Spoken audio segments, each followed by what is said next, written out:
საღმრთო წიგნში გულმოწყალე უფალი სიმშვიდისა და ღირსების დაბრუნებას პირდება მის ქმნილებებს.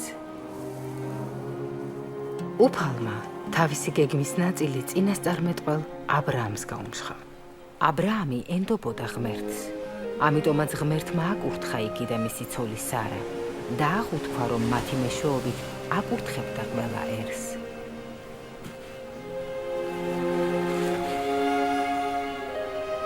უფალმა აღუთქვა, რომ მის შთამომავლობას ისე გაამრავლებდა, როგორც ზღვაში ქვიშას და ცაზე ვარსკვლავებს.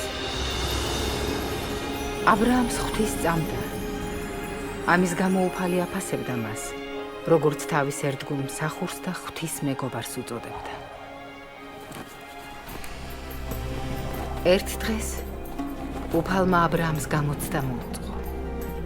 სთხოვა აიყვანა თავისი ძე და მისთვის შეეწირა.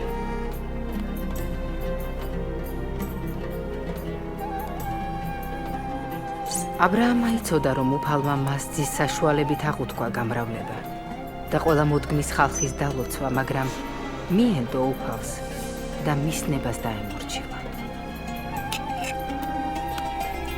უფალმა ჩამოსძახა: აბრაამ, ახლა უკვე ვიცი, რომ ემორჩილები ჩემს ნებას, რადგან შენი საყვარელი შვილი არ დამალე ჩემგან. აბრაამმა ახლო-მახლო ცხვარი შენიშნა და საკუთარი ვაჟის ნაცვლად შესწირა უფალს ცხვარი.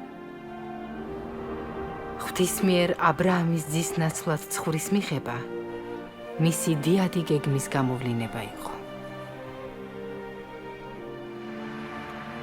უფალი ამ გეგმის თანახმად ცოდვისა და სიკვდილის წყევლას გააბათილებს და ადამიანთა მოდგმას მასთან გაწყვეტილ კავშირს აღუდგენს.